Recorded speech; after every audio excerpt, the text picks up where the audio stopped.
पुनर्विकासाचा प्रकल्प रखडलाय। धारावीकरांच्या हक्कासाठी राजकीय नेते भांडतायत, पण काही केल्या धारावीचा पुनर्विकास होत नाहीये।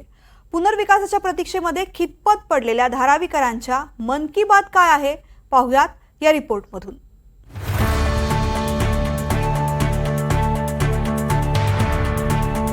चला धारावीची सैर करूयात। ही आहे धारावी। धारावी कसली? झोपडपट्टीचा भूलभुलैयाच म्हणूया की। धारावीच्या भूलभुलैयामधली ही छोटीशी गल्ली बोळ। एकदा का इथं घुसलात तर बाहेर पडायचा मार्ग शोधतच राहाल आणि मग एखादा धारावीकर तुमच्या मदतीला धावून येईल आणि तुम्हाला बाहेर काढेल। ही धारावीतली घरं। इथं घरात पाय टाकलात की लगेच घर संपतं। घरात झोपलं की सगळं घर अंगावर येईल असं वाटतं, पण कधीतरी नवं घर मिळेल हे स्वप्न उराशी घेऊन माणसं गाढ झोपी जातात। अशी ही दाटीवाटीनं वसलेली धारावीची झोपडपट्टी। गेल्या 20 वर्षांपासून धारावीच्या पुनर्विकासाचा गाडा राजकीय वादात रुतून पडलाय। सरकार येतात जातात, धारावीच्या पुनर्विकासाची आश्वासनं नव्यानं दिली जातात, पण आजही धारावीकर पुनर्विकासाच्या प्रतीक्षेत आहेत। हे आहेत व्यंकटेश येरपुला। मजुरीची कामं करतात। आई वडिलांसोबत एका लहानशा खोलीत आयुष्य काढलं। आता 3 मुलं आणि पत्नीसोबत संसाराची घट्ट गाठ या छोट्याशा खोलीत घट्ट आवळून बांधली आहे। आता बघा, मला परिस्थिती अशी आहे, एवढं लिकेज आहे आणि घर पण एकदम छोटं आहे, मला पुरत नाही। मग कोणाला सांगू मी? कोणाला सांगू? बस असं परिस्थिती आहे माझी। मग कुणाला सांगायचं? माझी वय आता 40 आहे। मी बघतो, लहानपासून बघतो की बिल्डिंग होणार आहे, बिल्डिंग होणार आहे। कधी होणार आहे? होणार कधी?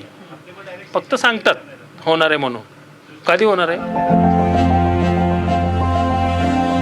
अशीच काहीशी कहाणी 60 वर्षीय सुमन पोळ यांची। लग्नानंतर इथं 10 बाय 10च्या खोलीत त्यांनी पतीसोबत संसार मांडला। कालांतरानं त्यांच्या पतीचं निधन झालं। मूलबाळ नसल्यामुळे त्यांना कुणाचाही आधार नाही। धारावीतच छोट्या मोठ्या वस्तूंची विक्री करून त्या पोट भरतात। त्यांच्या घराची अवस्था इतकी जीर्ण झाली आहे की घर कधी कोसळेल याचा भरवसा नाही। पावसाळ्यात छताला गळती लागते, पण पोटाची खळगी भरायची की डोक्यावरचं छप्पर अशा विवंचनेत सुमन पोळ आला दिवस ढकलतायत। आम्ही इथं 60 वर्षापासून राहतो। आम्हाला अडचण आहे। माझं घर पडायला आले। मला कोणी नाही, मुलगा मुलगी कोण नाही। मी 2 रुपयाचं काम करते, आपले खाते। सपोर्ट देणार कोण नाही। पायाला पाणी उपसून उपसून चिकण्या झाल्यात। मला त्रास व्हायला आहे। मला आमचे मालक वारून 27 वर्ष झाले, सासूवरून 7 वर्ष झाले। मी आपले एकटी आपले 2 रुपयाचं काम करते, आपले खाते। मला कोण सपोर्ट देणार नाही। माझा भाचा मला एक आहे, तो कधी आधी मध्ये मला 1000-500 रुपये पाठवून देते। हे आहेत सतीश गायकवाड। चप्पल दुरुस्ती आणि विक्रीचं काम करतात। पत्नी, 2 मुलं असं छोटंसं कुटुंब। सतीश गायकवाड यांच्या हातात एक लहान मुलाचा फोटो। हा त्यांचा 3रा मुलगा। आजारपणात त्यांनी या बाळाला गमावलं। धारावीच्या गल्ली बोळात गटारं आहेत आणि याच गटारांमधून पिण्याच्या पाण्याची पाईपलाईनही जाते।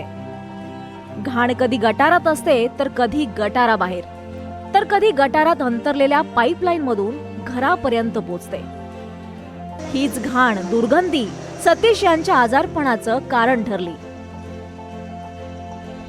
इथं कसं माहिती आहे का, गल्लीमध्ये घाण गटर बिटर सगळं साफ नाही होत, म्हणून त्यासाठी लय घाण होते। अगर पोरं बिमारी पडतात बार बार, चांगलं नाही वाटत आम्हाला बी। आमचं पूर्ण वय गेलं त्याच्यामध्ये। आता लहान पोरांचं वय तसंच गेलंय, तर चांगलं नाही वाटत आम्हाला बी। शाळेमध्ये बी जाताना सगळे घाणीमधनं पोरं जातात, आजारी पडतात त्याच्यामध्ये। वापस त्याच्यामध्ये शाळेमधनं आणताना वापस तिथनंच घाणीतून यायचं आम्ही लोक। आजूबाजूला बी गटर बुटर लय आहेत, मग त्याच्यामध्ये कसं किटोनं बिटोनं सगळे ते पोरांना लागतात. तर त्याच्यामुळं पोरं कसे आजारी पडतात बार बार. तर बार बार दवाखान्यामध्ये बी आम्ही कुठनं आणणार पैसा.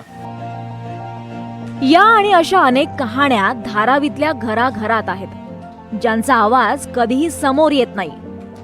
हेच आयुष्य एक पिढी दुसऱ्या पिढीकडे सोपवते. पण आता बस झालं असं धारावीकर सांगू पाहतोय. पुनर्विकास कुठल्याही परिस्थितीत रखडू नये अशी आर्त हाक धारावीकर देतोय. ही आर्त हाक राजकारण्यांच्या कानी पडेल का? देवेंद्र कोल्हटकर, NDTV मराठी, मुंबई.